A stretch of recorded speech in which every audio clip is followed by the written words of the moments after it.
What is the one thing at the root of what distracts and derails you from integrating the sacred and the strategic parts of your work? And then stepping into your natural capacity to lead, doing the work you know you are here to do. Do you know? I shared in episode 6 that the one thing at the root of what distracts and derails you is a deep seated sense of being separate from the sacred, from the flow of life, from others, and even from yourself. But what does that look like in lived experience? It shows up in both how you feel and what you do, what pattern of action you take, often with increasing intensity each time you deepen your commitment to the work you really want to do and make that visible in the world.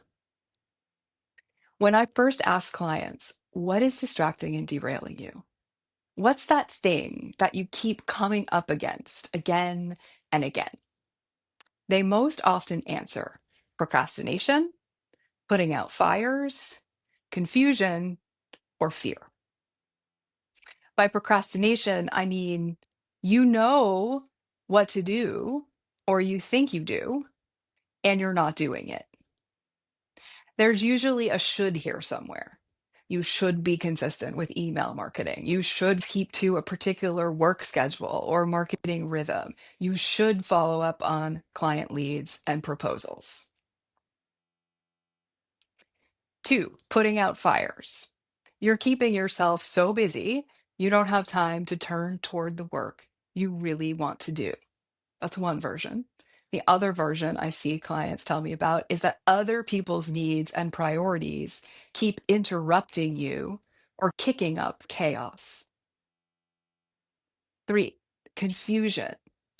You feel confused about what your work is, how it all fits together, or why what you're doing isn't working to get you the results you're wanting, especially if what you're doing has worked in the past. And 4, fear. Fear that you will no longer be respected professionally, fear that you don't have enough or won't make enough money, fear that when you turn toward the work you really want to do, you'll find that there's nothing there.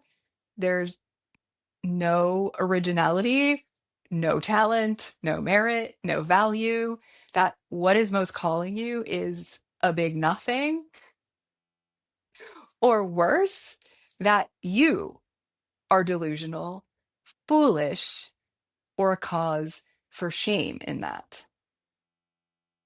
And the fear that can feel the most irrational, but it is actually universal. Everyone I've worked with has felt this way, and I have. Fear that you will be annihilated. Everything will collapse, and you will simply cease to exist. Most often, when I say that there's only one thing at the root of what distracts and derails you, people will immediately say fear or money. But money is a particular expression of fear. It is ubiquitous, potent, charged, and it is an acceptable grounds for decision making because our relationship with it is at the heart of that fundamental split between the sacred and the material in our socioeconomic system. Money and the means to it, we're taught, is on the material side of the schism, and the mechanism by which we are safe and we are valued. In fact, with each of these, confusion, procrastination, putting out fires, and fear, you are likely trying to navigate your relationship with safety and value. What will keep you safe? And how are you valued? And so they simultaneously, your experiences of these, simultaneously point you to the root of what's distracting and derailing you. Are you safe? Are you valued? And point you back to the systems, structures, and narratives of our socioeconomic system as the source of your safety and your value, which keeps you going around.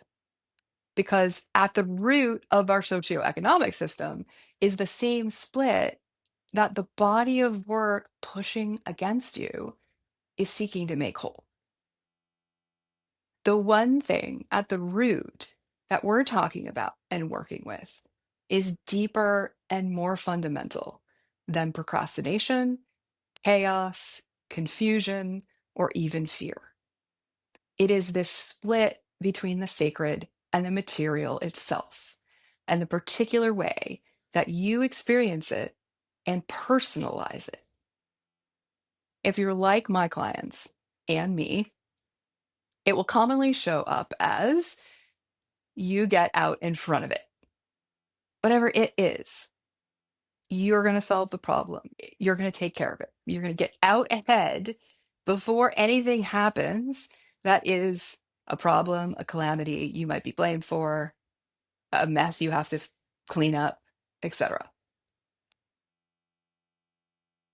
That, or my favorite version of that, you cut it off at the pass, meaning you create something or you take steps, and before it comes to fruition, before it has time to ripen, mature, or enter the world, you head it off by finding something that may need to be different about it. You perhaps miss something. There's something to fix. Maybe someone has a better idea. Are you thinking about everything and all the angles? Let me tell you that being a lawyer really trains your brain and your nervous system to do both of these things, to get out ahead of it and to cut it off at the pass, because, oh my gosh, you might have missed something. So I really understand. The next way clients experience it is you try or feel like you have to fix it or yourself. There is something you do or something about the way you do it that's always wrong. You must have missed something. Or everyone else must have more perspective, experience, etc.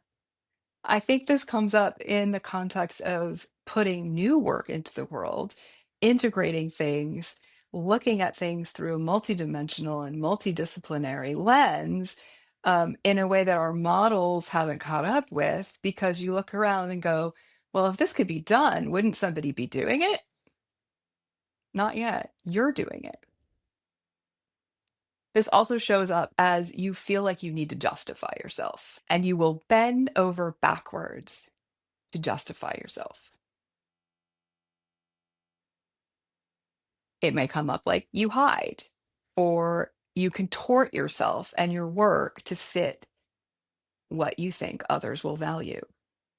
You jump in to do what others cannot or will not do for themselves.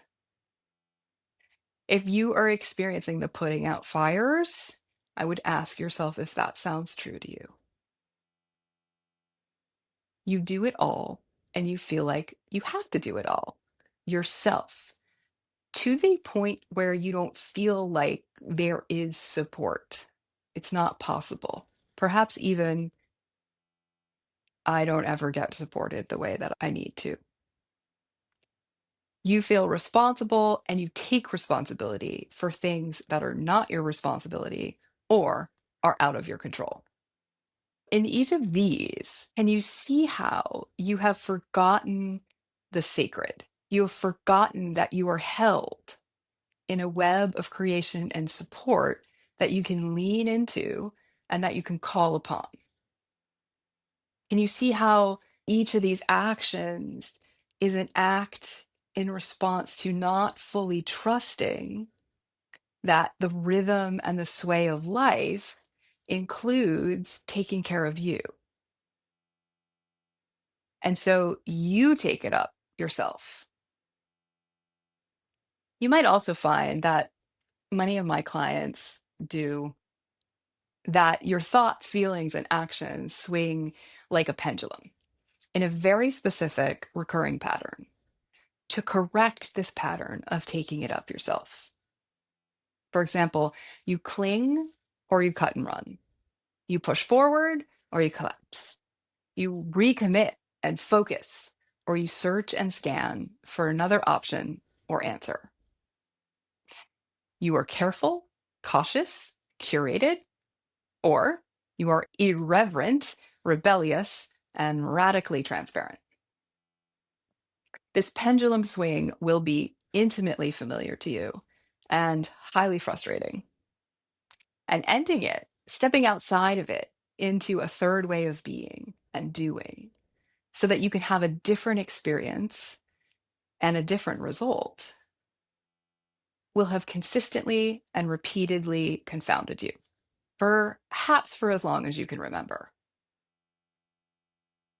For my client Joy, it was focus and fix or collapse and hide. For Anne, it was produce constantly or scroll mindlessly. For Katie, it was cling or cut and run. And for me, it was do everything all of the time or do nothing. The sacred will do it. Work to depletion or collapse in despair. Like my clients and me, with each swing, you are likely trying to navigate your relationship with effort and ease, with full engagement and commitment, and full trust and surrender. To ask and attempt to answer the question, what is the role of your own agency? And why is it not or no longer generating results? You are swinging right over that one thing at the root. And you can begin to sense it for what it is without the layers of its habituated thoughts, feelings, and actions. It has a specific felt sense, an energetic resonance to it. It is actually an interference pattern in your energy body that shows up as thoughts, feelings, and actions. That, this pattern of interference is a karmic knot. And how you experience that fundamental sense of being separate is at the center of it. We can perceive this and we can work with it directly to untangle it. Doing that is both gentle and precise because it is calibrated to exactly what the pattern is energetically and to exactly how you specifically need to untangle it, which is not like anyone else needs to untangle it. And it is only one practice to untangle one pattern. The energetic and concrete shifts from that one practice will reverberate into every aspect of what you offer, how you offer it, and who you are in it through a connection and claim to your lineage of practice and the continuity of how it runs through you to your work, through a clarity of voice, purpose, and structure in how and why you do what you do, and a confidence in its efficacy, necessity, and its value. Through a clear, simple structure to your work that streamlines processes, creates space, and increases revenue. Through an approach to marketing and a way of being in sales conversations that is rooted in your presence and the integrity of your work. And through a team that works for you and with you rather than you working for it, so that you will create a fully integrated body of work that uses and expresses all you have to offer, creates a highly sought after transformational experience and profound concrete results for your clients, and uniquely positions you to lead holistic change in your profession. For example, I have a client whose pattern of experiencing her separateness was to get out in front of it. What she found was she even got out in front of it during her mantra practice. And before she finished one repetition, she'd move on to another. So we slowed that down and she practiced completing a repetition and taking a breath before she started the next repetition. What she found was that this shift carried through into her life and her business so that she wasn't getting ahead of it so much anymore there. And she found some concrete ways that this showed up. She didn't get out ahead of the possibility of her father moving halfway across the country and into an assisted living home around the corner from her house. She didn't get out ahead of uncertainty that was currently surrounding her husband's job, and then relatedly, what she should do immediately in her business in response. Additionally, when we started working together, she had felt like her offerings and the modalities that she used in her work, that they didn't fit or hang together in a clear, coherent whole. And what she began to experience through her practice and through our work together was a coherency to her pieces of work that she could feel in her body and knew to be true that then she could use as a guide. But first, it took pulling back and practicing during her month practice in a place where it was totally safe to not get out ahead of it. She had to practice doing that so that then she could be fully present to the resonance and the coherency of her work. And she could see the thread. Additionally, in terms of not getting out ahead of things, she actually, to her surprise, had an opportunity that was really of the type she'd been asking for several years cross her path during this period of time we were working together. And she applied for the opportunity and she was offered it. So instead of jumping out ahead to fix any anxiety she had about uncertainty in her business, uncertainty, possibly in her husband's job, she was able to pull in, be present to herself, and the opportunity arrived, she was able to recognize it. Um, and at the same time, she was able to see and pull together the resonant pieces and how those parts of her work fit together, and then how this opportunity fit together with those. That's one example.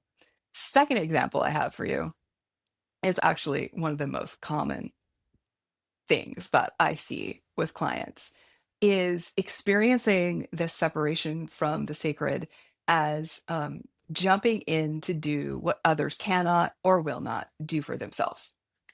For the client I'm thinking of, this was particularly true in her relationship with her mother and her sister, who both relied upon her a lot for everyday tasks, for financial support, etc. How we used her practice was that we made the practice of having an intention before she began her mantra practice to hand it over on her practice. Hand this pattern of stepping in to do what they could or would not do for themselves on the practice. And she was able, through that over time, to get clear for herself about what she would and would not do.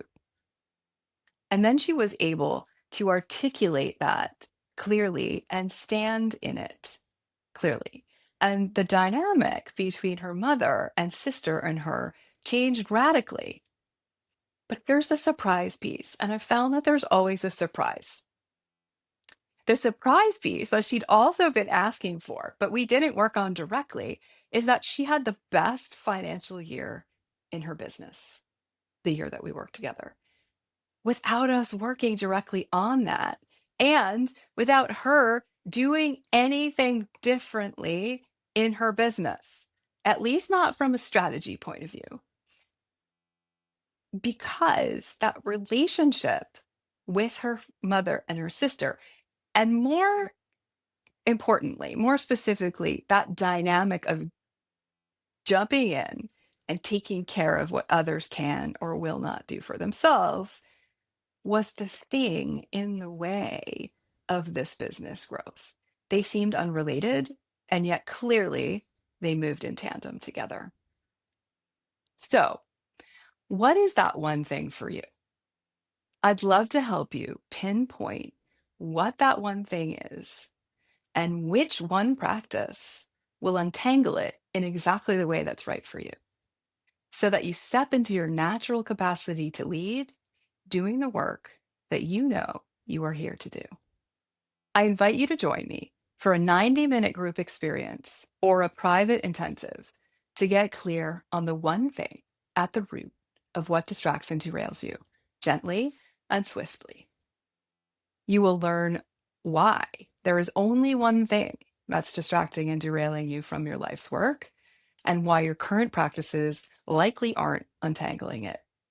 You will craft the inquiry and the intention that will most powerfully get you clear on what's at the root of it.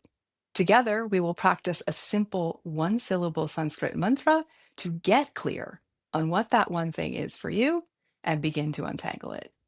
And you will receive my insight and guidance through my listening down to your subtle energy vibration on how to best untangle that one thing for you.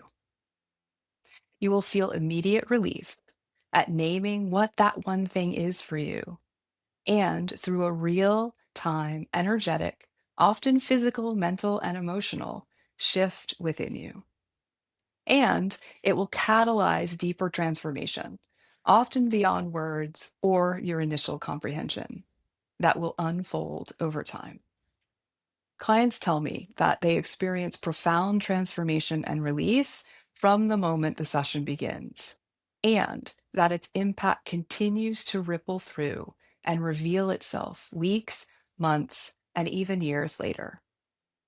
When we work energetically at the root, it really can be that simple. I would love to work with you in this first step to get clear on the one thing at the root of it for you. Links are in the show notes to register for the next One Thing workshop or to schedule a private One Thing intensive.